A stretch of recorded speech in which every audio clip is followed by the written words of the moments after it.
কবিতা পড়ব, শক্তি চট্টোপাধ্যায়ের কবিতা। একবার তুমি। একবার তুমি ভালোবাসতে চেষ্টা করো, দেখবে নদীর ভিতরে মাছের বুক থেকে পাথর ঝরে পড়ছে। পাথর পাথর পাথর, আর নদী সমুদ্রের জল, নীল পাথর লাল হচ্ছে, লাল পাথর নীল। একবার তুমি ভালোবাসতে চেষ্টা করো। বুকের ভেতরে কিছু পাথর থাকা ভালো, ধ্বনি দিলে প্রতিধ্বনি পাওয়া যায়। সমস্ত পায়ে হাঁটা পথই যখন পিচ্ছিল, তখন ওই পাথরের পাল একের পর এক বিছিয়ে যেন কবিতার নগ্ন ব্যবহার, যেন ঢেউ, যেন কুমোরটুলির সলমা চুমকি জরিমাখা প্রতিমা।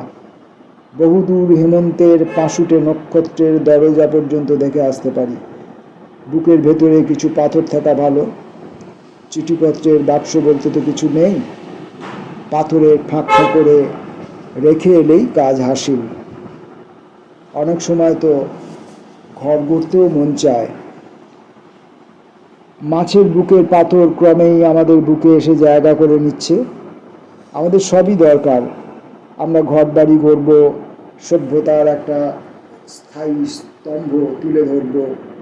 রূপলি মাছ পাথর ঝরাতে ঝরাতে চলে গেলে একবার তুমি ভালোবাসতে চেষ্টা করো।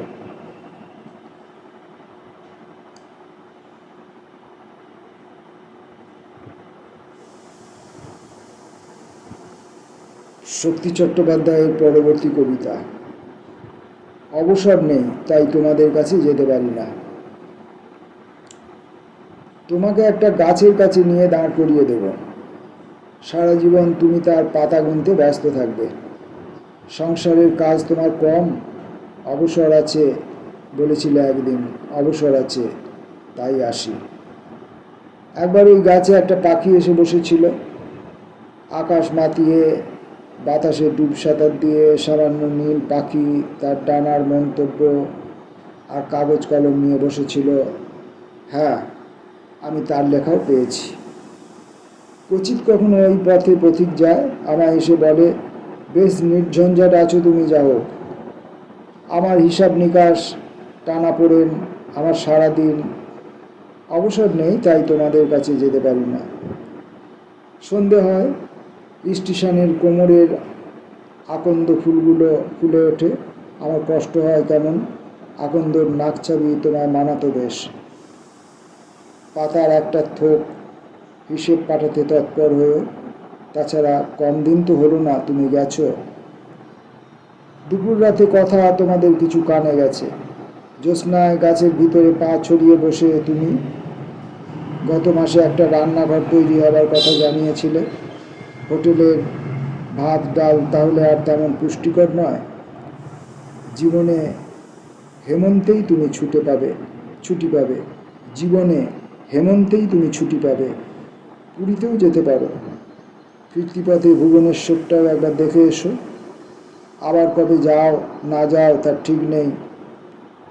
আমার হিসাব নিকাশ টানাপোড়েন, আমার সারাদিন। অবসর নেই, তাই তোমাদের কাছে যেতে পারি না।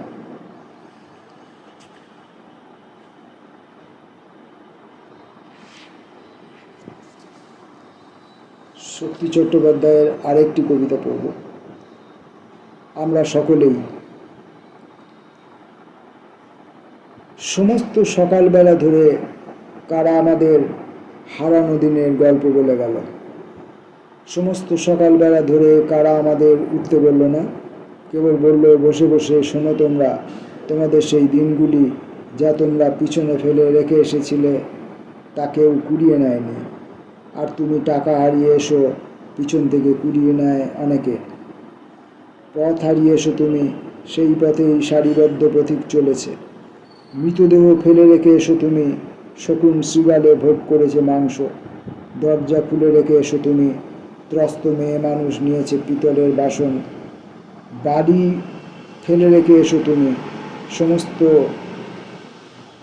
নৈরেকার, সকলই নৈরেকার। তুমি ছেঁড়া জামা দিয়েছো ফেলে, ভাঙা লণ্ঠন, পুরনো কাগজ, চিঠিপত্র, গাছের পাতা, সবই কুড়িয়ে নেবার জন্য আছে কেউ। তোমাদের সেই হারানো দিনগুলি কুড়িয়ে পাবে না তোমরা আর। তোমরা হয়তো যাবে, ততই যাবে মৃত্যুর দিকে। তোমরা যত যাবে ততই যাবে মৃত্যুর দিকে। বোঝাবে সকলে, ওই তো জীবন, ওই তো পূর্ণতা, ওই তো সর্বাঙ্গীন সর্বায়ব, ওই তো যাকে বলে সমাজ, ধর্ম, সাহিত্য, ধ্যান, পরমার্থ, বিষাদ।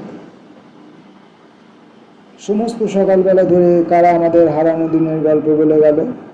তারা কোথা থেকে পেয়েছে বলে গেল না, স্বীকার করলো না তারা পথ থেকে চুরি করেছে কিনা আমাদের সেই হারানো স্বপ্নগুলি, স্মৃতিগুলি। তারা আমাদের বলে গেল হারানো দিনের সেই অনুপম স্বপ্নগুলি, স্মৃতিগুলি।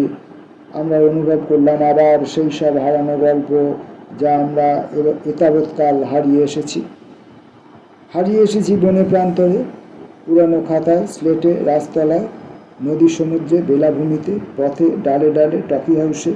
হারিয়ে এসেছি স্টেশনে, খেয়াঘাটে, কলকাতায়, গ্রামে গ্রামে। কারুর চুলে, কারুর মুখে, কারুর চোখে, কারুর অঙ্গীকারে। হারিয়ে এসেছি, হারিয়ে এসেছি, হারিয়ে এসেছি। ফিরে পাবো না জেনে কখনো আর। কখনো ফিরে পাবো না সেই সব দিন, যা ঝড় বৃষ্টি রৌদ্রে হেমন্তে ভরা। সেই সব বাল্যকালের নগ্নতার, কান্নার, পয়সা পাবার দিন ফিরে পাবো না আর। ফিরে পাবো না আর কাগজের নৌকা ভাসাবার দিন, উঠোনের ক্ষণিক সমুদ্রের কলরোলে। ফিরে পাবো না আর, ফিরে পাবো না আর, ফিরে পাবো না আর। সেই সব জ্যোৎস্নার পাতা ঝরার কথার দিন ফিরে পাবো না আর। সমস্ত সকালবেলা ধরে কারা আমাদের সেই সব হারানো দিনগুলির কথা বলে গেল। সকালবেলা তাই আমাদের কোনো কাজ হয়নি করা। আমরা অনন্তকাল এমনি চুপচাপ হারানো দিনের গল্প শুনছিলাম পুলিশের মতো। আমরা আমাদের কর্তব্য স্থির করছিলাম পুলিশের মতো। আমরা ভাবছিলাম সেই সব হারানো দিনগুলি ফিরে পাবার জন্য লাকি মিতাকে পাঠিয়ে দেবো একবার। আমরা বসে বসে এলোমেলো উত্তাল সম্ভাবনার স্বপ্নে এমনি করে ব্যস্ত রাখছিলাম আমাদের। আমরা এমনি করে সময়ের একের পর এক চড়াই উতরাই পার হচ্ছিলাম। এমন সময় তারা বলল, গাড়ি এসে গেছে, উঠে পড়ো, উঠে পড়ো, এখানে থাকলে বাঘে খাবে তোমাদের। আমরা তখনই লাফিয়ে লাফিয়ে, অনেকে হামাগুড়ি দিয়ে হেঁটে ভবিষ্যৎ গাড়ির দিকে চলে গেলাম। আমরা সকলেই এখানে বাঘের জিহ্বা এড়িয়ে গিয়ে ওখানের বাঘের জিহ্বার দিকে চলে গেলাম। শক্তি চট্টোপাধ্যায়ের 3টি কবিতা পড়লাম। পাঠের মধ্যে আমার একটু দ্রুততা এসে যাচ্ছে, তার কারণ আছে। আর জানেন আপনারা, সমস্ত কারণই আসলে অজুহাত।